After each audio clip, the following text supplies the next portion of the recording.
안녕하십니까. 화학분석기사 작업형 실험 내용을 설명드리도록 하겠습니다. 저는 강사 곽호석입니다. 화학분석기사 작업형 시험 준비물입니다.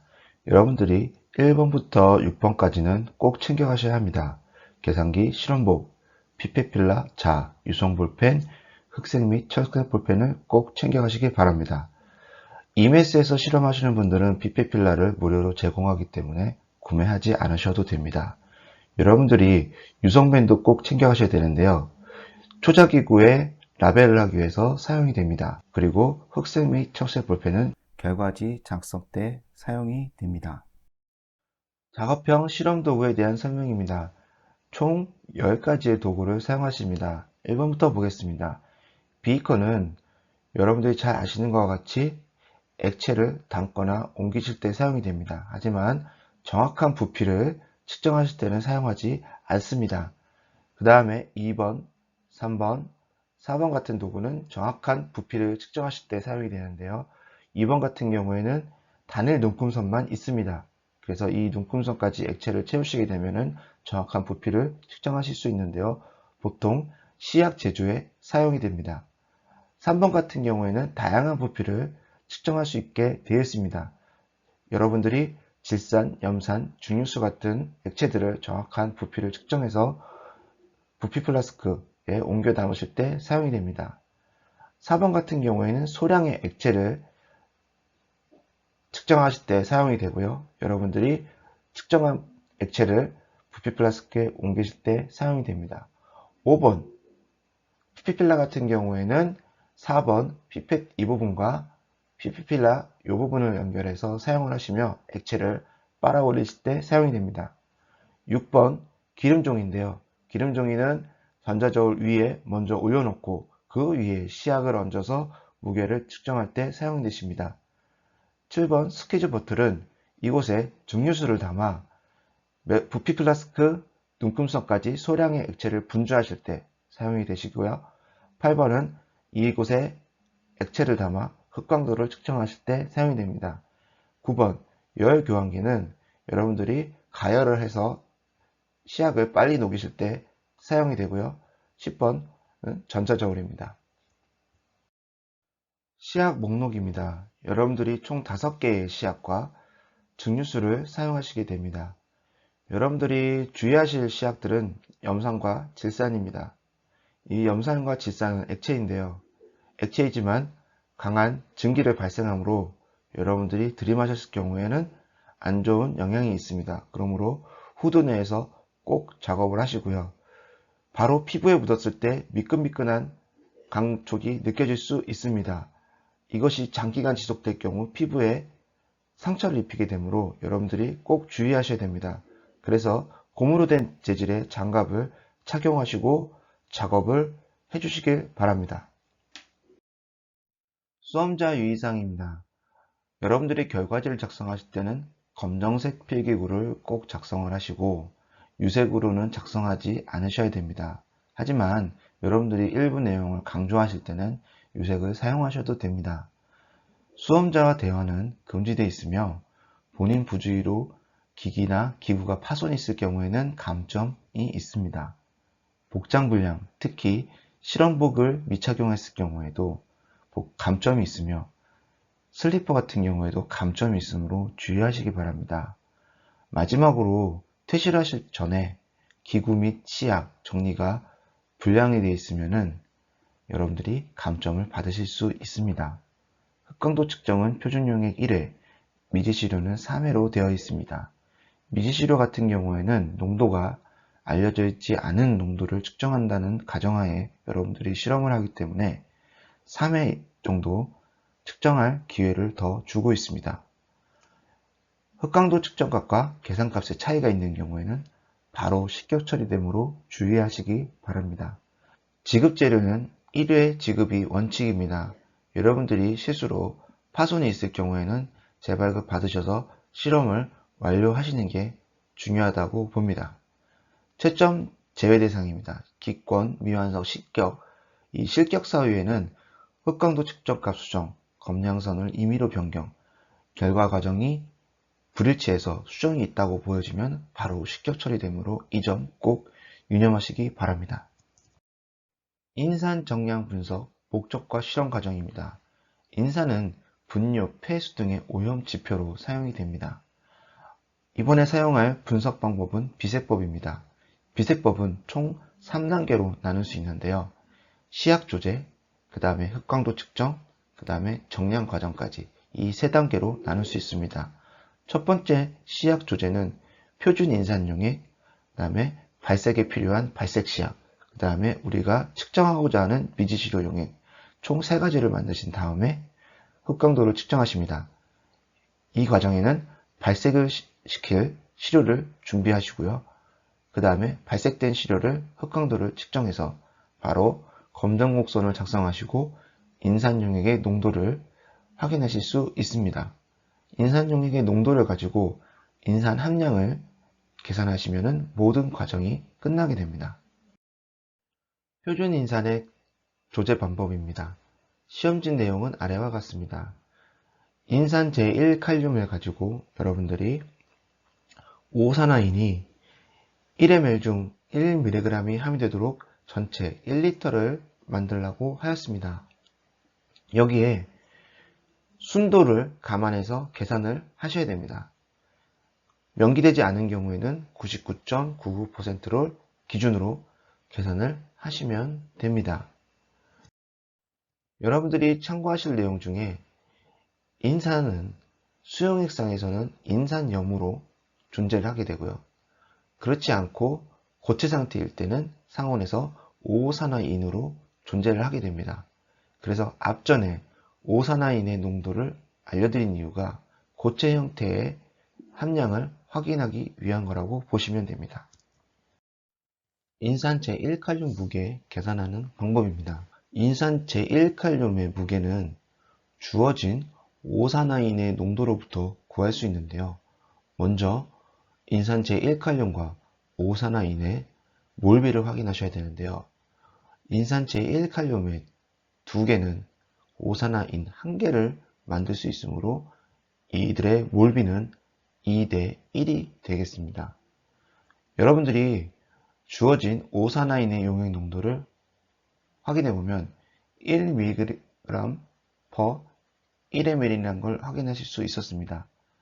여러분들이 이걸 단위를 바꿔주시면 1000mg per 리터입니다. 여러분들이 1리터를 제조하시기 때문에 저희가 임의로 이렇게 변경하였고 추후에 ppm 단위로 계산해야 되기 때문에 이렇게 ppm 단위로 맞춰주시면 좋습니다. 여러분들이 1리터를 제조하기 때문에 1000mg의 오산화인이 들어가게 됩니다. 그러므로 1000mg의 몰수를 한번 확인해 보겠습니다. 1000mg은 오산화인의 분자량으로 나눠주시면 몰만 남게 되므로 7.0450mm몰이 계산이 됩니다. 자, 여러분들이 앞전에 몰비를 계산하셨기 때문에 인산 제1칼륨의 몰수는 2를 곱한 값이 되겠습니다. 거기에 여러분들이 인산 제1칼륨의 분자량을 곱해주시면 인산 제1칼륨의 무게 1917.5mg이라는 것을 확인하실 수 있습니다. 하지만 여기서 순도 보정을 빼시면 안 됩니다. 이 순도 보정을 보정하라고 했기 때문에 여러분들이 꼭 이것을 추가해 주셔야 됩니다. 그래서 1917.5mg에 여러분이 순도 보정 99.99%라고 가정하면은 99.99를 적용하시는 게 아니라 숫자인 상태 0.9999를 나눠주시면은 순도 보정이 됩니다. 그래서 총 1917.7mg이 나오게 되는데요. 여러분들 저울이 그렇게 정확하지 않기 때문에 대략적으로 1.918g을 정확히 측정하셔서 여러분들이 용액을 제조하시면 됩니다. 자, 여러분들이 시약 제조하실 때는 1.918g을 넣고 물 1리터를 넣어서 바로 흔들어서 용액을 제조하시는 것이 아니라 다음과 같은 방법을 추천드립니다. 자, 인산 표준액 조제 과정 추천 방법입니다. 먼저 인산체 1칼륨 1.918g을 측정하신 후에 그 시약을 모두 부피 플라스크에 옮겨 닫습니다. 여러분들이 시약 제조는 꼭 부피 플라스크를 사용하셔야 됩니다. 정확한 부피를 측정하기 위해서죠. 자, 여기에 부피 플라스크에 물을 전반만 채운 다음에 흔들어서 시약을 모두 녹입니다.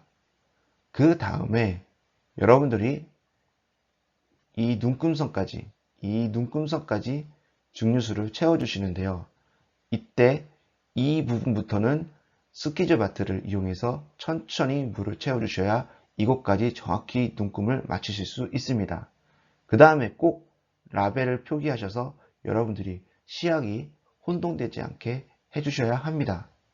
앞서 얘기 드린 것과 같이 꼭 시약을 녹여야 되는 이유는 시약을 녹지 않은 상태에서 부피를 마저 채우시게 되면 부피가 일정량 변할 수 있습니다.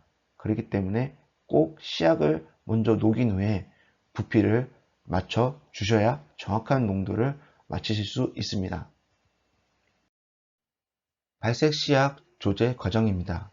시험지 내용은 아래와 같습니다.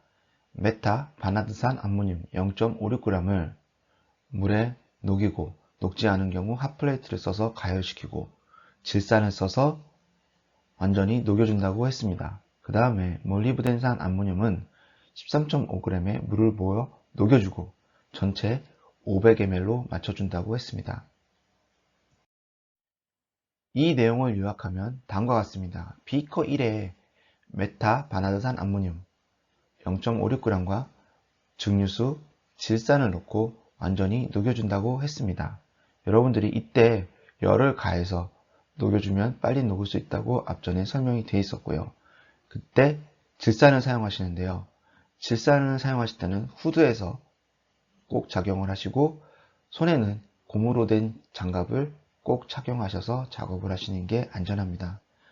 그 다음 비커에 몰리브덴산 암모늄 13.5g과 증류수를 넣고 완전히 녹여줍니다. 그래서 이 두 액체를 완전히 섞은 후에 증류수로 500ml를 맞춰서 발색 시약을 제조한다고 되어 있었습니다. 발색 시약 조제 추천 방법입니다. 앞전 방법들은 초자를 3개나 사용하기 때문에 약간의 번거로움이 있습니다. 그렇기 때문에 다음과 같은 방법을 추천드립니다. 먼저 메타 바나드산 암모늄을 무게를 측정하고 시약을 옮기시는데요. 시약을 옮길 때 삼각 플라스크나 비이커를 사용하시면 됩니다. 이때 이 삼각 플라스크나 비이커의 부피는 전체 500ml를 만들게 되므로 이 이상인 부피, 초자를 사용하시면 좋겠습니다. 여러분들이 시약을 옮겨 담으신 후에 용매, 증류수와 질산이 포함된 용매를 넣고 녹여주시면 됩니다. 시약을 녹이실 때는 핫플레이트를 사용하시는데요. 핫플레이트의 온도는 대략 50에서 60도 이하로 사용하시면 됩니다. 너무 높게 사용하실 경우에는 흉이 발생할 수 있고 발색 시약이 변형될 수 있으므로 100도씨 이상을 사용하시면 안 됩니다. 그 다음으로 몰리브덴산 암모늄 무게를 측정해서 앞전에 녹인 발색 시료에 모두 넣어주게 됩니다. 그 다음에 증류수를 추가해서 시약이 녹을 때까지 완전히 녹여줍니다. 그 다음에 500ml까지 증류수를 채워서 발색 시약을 만들어 줍니다. 여러분들이 이 방법에 대해서 약간의 의문점을 제기하실 수 있습니다. 부피 플라스크가 아닌 삼각 플라스크를 사용하게 되면 부피가 정확하지 않아서 농도가 일정량 차이 날 수 있다는 것입니다. 하지만 발색시료 제조에 발색시약은 모두 동일하게 들어가기 때문에 약간의 농도 차이가 발생하더라도 측정 오차는 거의 발생하지 않습니다.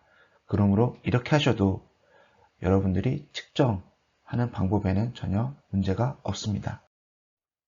미지시료 조제에 대해서 말씀드리겠습니다. 아래 내용은 시험지 내용입니다. 감독위원이 제시한 공식품 인산 제1암모늄을 정확하게 저울로 측정하고 물을 이용해서 완전히 녹인 후에 염산과 질산을 넣고 완전히 녹은 것을 확인하고 물 1리터를 넣어서 조제한다고 되어 있습니다. 미지시료 조제 과정의 요약입니다. 비커에 공식품을 무게를 측정해서 넣어주시고 증류수, 염산, 질산을 넣어서 공식품을 완전히 녹여주게 됩니다. 이때 염산과 질산을 사용하게 되므로 반드시 호두에서 작업하시고 고무장갑 재질 착용하시고 작업을 하시는 게 안전합니다. 그 다음에 부피 플라스크에 미지시료 용액과 증류수를 넣어서 최종적으로 1리터가 되도록 용액을 만들어주게 됩니다. 이때 비커에 남은 용액이 있을 수 있으므로 비커에 남은 용액을 증류수로 헹궈서 충분히 부피 플라스크에 넣어주는 게 중요합니다. 미지시료 용액 조제 추천 방법입니다. 앞전의 방법은 비커를 사용해서 옮겨 담는 과정에 오차가 발생할 수 있으므로 다음과 같은 방법을 추천드립니다. 공식품의 무게를 측정한 후에 그 시약을 1리터의 부피 플라스크에 넣으시고 부피 플라스크 절반 정도의 용액을 채우신 후에 여러분들이 시약을 완전히 녹여주게 됩니다. 이때 혼합 용액을 사용하시는데요. 질산, 염산, 증류수를 정확하게 측정하셔서 넣으신 후 시약을 녹여주시면 됩니다. 그 다음에 스퀴즈바트를 이용해서 눈금선까지 정확히 채워주시면 미지시료 용액 제조가 끝나게 됩니다. 지금까지 만들어둔 용액 및 시약입니다. 인산표준 용액, 미지시료 용액, 발색 시약을 모두 라벨링 하셔서 준비하시고요. 이것이 끝나시면 발색 시료 준비를 시작하실 수 있습니다. 여러분들 주의하실 것은 인산표준 용액과 미지시료 용액은 색깔이 전혀 없습니다. 그렇기 때문에 꼭 라벨을 해주시고요. 인산표준 용액 같은 경우에는 농도도 꼭 표기해 주시는 게 좋습니다. 흑강도 측정에 대한 시험지 내용입니다. 이 시험지 내용은 크게 두 가지로 나뉩니다. 첫 번째로 표준시료 및 미지시료의 발색시료를 만들어서 흑강도를 측정하는 것과 검정곡선을 작성해서 인산의 함량을 계산하는 내용입니다. 각각 내용을 살펴보도록 하겠습니다. 흑강도 측정에 필요한 발색시료 제조 과정에 대해서 말씀드리겠습니다. 먼저 표준 인산의 제조 과정입니다. 우리가 만들어 놓은 1000ppm의 용액을 가지고 100ppm이 되는 발색시료를 총 4가지를 만들어 주시게 됩니다. 여기에 나와 있는 내용들은 앞선 시험지 내용을 바탕으로 여러분들이 이와 같은 방법을 하실 것 같아서 먼저 설명을 드립니다. 먼저 바탕 용액은 1번 용액이 들어가지 않은 증류수와 발색 시약만 들어간 바탕 용액을 만들어 주게 되고요. 그 다음에 5ppm, 10ppm, 15ppm 농도가 되는 발색 시료를 제조하시는데요. 1번 용액은 0.5ml, 1ml, 1.5ml이 들어가고요. 발색 시약은 20ml 동일하게 들어가게 됩니다. 그리고 나머지 100ml까지의 부피는 증류수로 채워주시면 됩니다. 하지만 이와 같은 방법을 사용하시게 되면 1번 용액이 너무 소량이기 때문에 여러분들이 사용하시는 피펫을 가지고는 이 부피를 정확히 측정하시기가 어렵습니다. 그래서 오차가 발생할 수 있는데요. 이와 같은 이유로 다음과 같은 방법을 추천드립니다. 표준용액 조제 추천 방법입니다. 앞서 설명드린 내용과 같이 1000ppm 용액을 정확하게 측정해서 옮길 수가 없으므로 먼저 10분의 1 희석을 하게 됩니다. 희석을 하게 되면 인산표준용액 100ppm을 만들게 되죠. 이때 양은 100ml 정도 만드셔도 충분합니다. 그래서 바탕용액에는 인산표준용액이 안 들어가고요. 그 다음에 인산표준용액 100ppm 5ml과 10ml, 15ml를 넣게 돼서 5ppm, 10ppm, 그 다음에 15ppm 용액을 만들어 주시게 됩니다. 이렇게 인산표준용의 볼륨만 달라지고 나머지는 앞전 내용과 동일하게 됩니다. 하지만 피펫으로 5ml, 10ml, 15ml을 정확하게 측정해서 넣으실 수 있으므로 오차가 앞전 방법보다는 현저히 줄어들게 됩니다. 미지시료의 발색시료 제조 과정에 대해서 말씀드리겠습니다.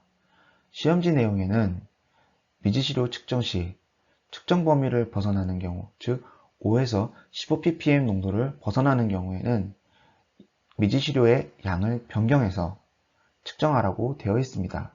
하지만 이와 같은 방법은 여러 번의 과정을 거치게 되므로 시간이 많이 소요됩니다.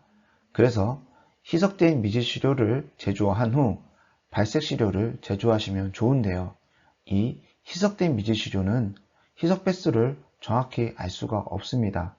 그래서 다음과 같은 희석 배수 방법 구하는 것을 설명드리도록 하겠습니다. 미지시료 용액의 희석 배수 추천 방법입니다. 먼저 공식품의 무게가 표준 시약 무게, 인산 제1칼륨의 무게와 거의 비슷하다면 앞전 방법과 같이 10분의 1 희석해서 동일하게 적용하시면 좋습니다. 그렇지 않은 경우, 무게가 완전히 많이 차이 나는 경우에는 다음과 같은 희석 배수를 고려해 주셔야 됩니다. 예를 들어 보겠습니다. 공식품의 무게가 0.45g이라면 저희가 표준 시약의 무게가 1.9g 사용됐으므로 대략 그 비율은 4배가 나옵니다. 그래서 희석 배수는 4를 곱해서 10분의 4로 설정해 주시면 됩니다. 미지시료 용액의 오오사나인의 농도 계산 예시입니다. 이 내용은 앞전에 희석 배율이 얼마만큼 정확한지 여러분들에게 확인시켜 드리기 위해서 작성한 내용이므로 그냥 참고만 하시면 되겠습니다. 공식품이 인산 제1암모늄 100%라는 가정하에서 작성된 내용입니다. 몰비는 인산 제1암모늄이 2개일 경우 오사나인 1개를 만들어내므로 몰비는 2대 1입니다.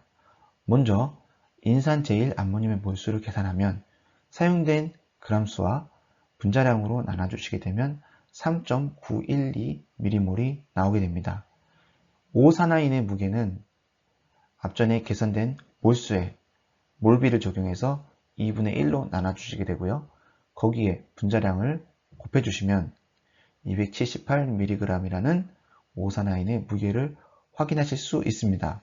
그 다음에 용액의 농도는 여기에 1L를 넣어서 만들게 되므로 278ppm이라는 농도를 확인하실 수 있습니다. 저희는 희석 배수 10분의 4로 적용했기 때문에 10분의 4인 희석 배수를 278ppm에 곱해주게 되면 111.2ppm이 확인됩니다. 이 값은 희석된 인산 표준 용액의 농도와 거의 유사합니다. 이것으로 희석 배수에 대한 내용을 확인시켜 드렸습니다. 미지시료 용액 추천 방법입니다. 앞서 설명드린 희석 배수를 고려해서 설명을 드리겠습니다. 예를 들어 공시료가 0.95g이 사용되었다면 저희는 표준 시약 1.9g을 사용했으므로 희석 배수는 10분의 1이라는 것을 금방 확인하실 수 있습니다. 그래서 희석된 미지시료 100ml를 만드실 때 여러분들이 미지시료 20ml과 증류수 80ml를 넣어서 희석된 미지시료를 만드시면 됩니다. 이때 희석된 미지시료를 10ml 넣으시고요. 발색시료는 앞전과 동일하게 20ml 넣어주시면 됩니다. 그 다음에 증류수로 최종 부피 100ml를 맞춰주시면 미지시료의 발색시료가 준비됩니다. 이때 희석된 미지시료 10ml은 우리가 준비한 5ppm부터 15ppm 사이의 중간 부피인 10ml을 적용한 것입니다. 그러면 여러분들이 희석된 미지시료는 앞전의 인산 표준 용액과 비슷하게 만들었으므로 이 정량 곡선 중간쯤 위치하게 되므로 정확한 정량을 하실 수 있습니다. 흑광도 측정 발색시료 준비 내용을 요약했습니다. 여러분들이 총 하나, 둘, 셋, 넷, 5개의 발색시료를 만드시게 되는데요. 바탕용액, 인산 표준용액 5, 10, 15, 그 다음에 미지시료까지 총 5개를 준비하셔야 됩니다. 발색 시약 부피는 동일하고요. 증류수의 부피는 처음에 시료 부피에 따라서 조금씩 변경이 됩니다. 그리고 총 부피는 100ml로 맞춰주시면 됩니다. 흑강도 측정에 관한 내용입니다.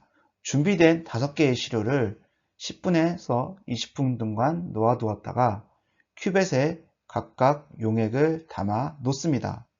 그 다음에 이것을 시험관에게 전달해주면 시험관이 415나노미터에서 흑강도를 측정해서 그 값을 아래의 표와 같이 작성해서 주십니다.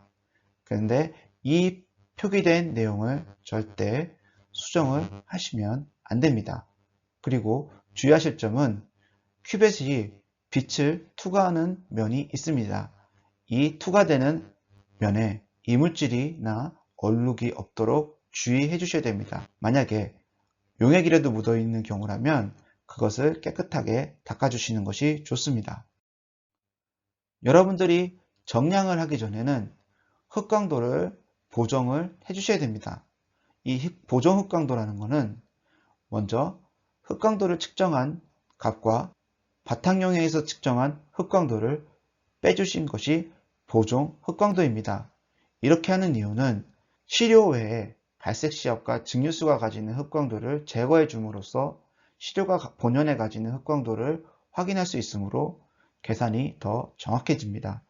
그래서 칼리브레이터, 표준 인산 용액들의 각각의 흑강도에서 바탕용액의 흑강도를 빼주시면 보정 흑강도를 얻으실 수 있습니다. 검정곡선 작성 방법입니다. 검정곡선 그리기는 모는 종이 위에 작성을 해주시면 됩니다. 아래의 그림과 같이 X축에는 표준 용액의 농도를 표기해 주시고요. Y축에는 보정 흑강도 값을 표기해 주시면 됩니다. 그 다음에 각각의 타이틀도 표기를 해주시는 것이 좋습니다. 그 다음에 각각이 만나는 점의 지점 5ppm, 10ppm, 15ppm에 대한 데이터도 각각 표기를 해주시고요.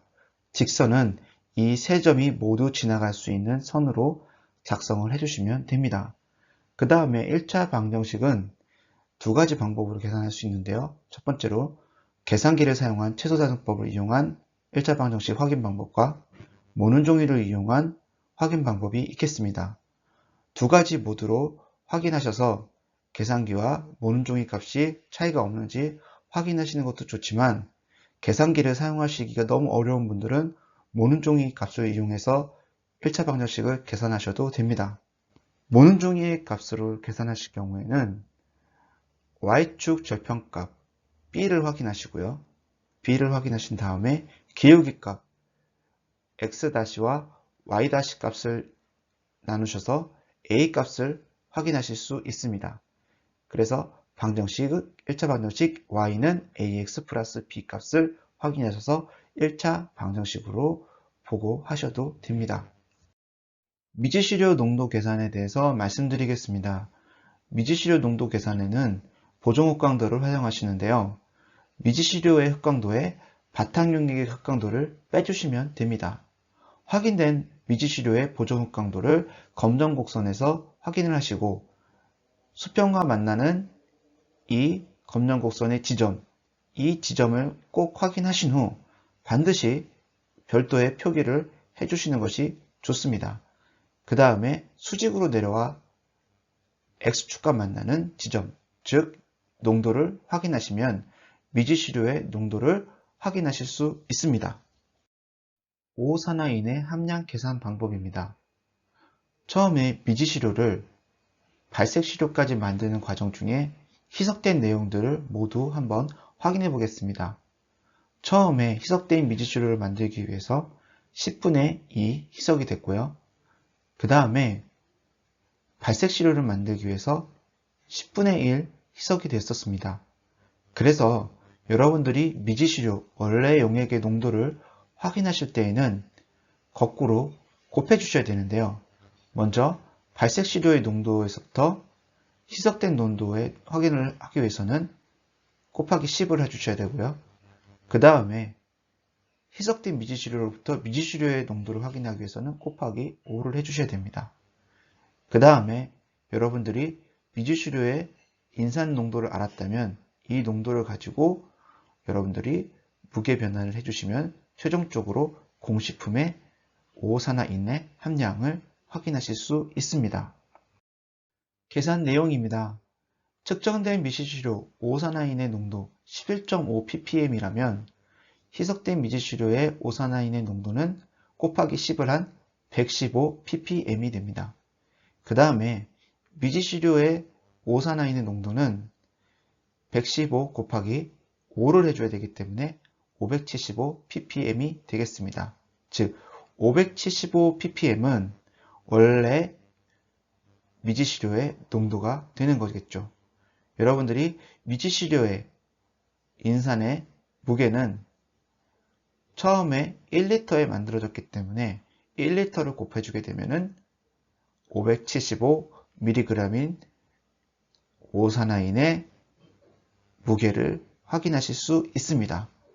그래서 실질적으로 우리가 가루였던 샘플의 오산화인의 함량은 575에 공식품의 무게가 950mg이었기 때문에 이걸로 나눠준 후 곱하기 100을 해서 퍼센테이지로 60.5%로 여러분들이 결과를 보고해 주시면 최종적으로 모든 과정이 끝나게 됩니다.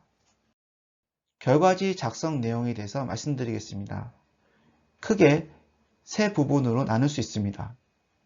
시료를 전처리했던 부분, 그 다음에 흑광도를 측정했던 부분, 그 다음에 최종적인 함량까지 계산했던 성적 계산서 내용 부분입니다. 시료 전처리 부분은 처음에 여러분들이 용액을 만들었던 과정들을 작성을 해주시면 됩니다. 여기에 발색 시약, 그 다음에 미지시료까지 포함입니다. 그 다음에 흑광도 측정에 대한 내용은 발색 시료를 만들 때 작성됐던 내용들을 모두 적어주시고 검정 곡선, 그 다음에 1차 방정식 계산 방법까지 모두 상세히 적어주시면 됩니다. 그리고 미지시료의 위치 꼭 표기해 주시기 바랍니다. 성적 계산서에는 인산의 함량 퍼센테이지를 계산해 주시면 되는데요. 희석 배수를 정확히 잘 참고하셔서 마지막에 인산 농도를 확인하신 후 함량을 계산하시면 되겠습니다. 전체 실험 과정 요약입니다. 크게 세 부분으로 나눌 수 있는데요. 용액 제조, 흑광도 측정, 최종 보고서로 나눌 수 있는데 여러분들이 이 단계마다 이 단계가 완료되었을 경우에만 다음 단계로 넘어가실 수 있는 것을 확인하실 수 있습니다. 처음에 발색 시료, 미지 시료, 표준 용액 제조를 모두 마치셔야 용액 제조가 끝난 다음에 흑광도를 측정하실 수 있습니다. 흑광도 측정 후 보고서를 작성하실 수 있는 것도 마찬가지입니다. 그래서 여러분들이 중간중간에 최종 보고서를 작성을 하신다면은 나중에 확인이 좀 어려운 부분이 있기 때문에 용액 제조 흑광도 측정까지는 여러분들이 실험 내용을 간단히 메모를 하시는 게 좋습니다. 그 다음에 최종 보고서, 즉 용액의 농도를 계산하실 때 여러분들이 앞에 메모했던 내용을 참조로 깔끔하게 정리해 주시는 것이 좋습니다. 화학분석 기사 작업형 실험에 대한 설명을 모두 마쳤습니다. 여러분들 수고하셨습니다.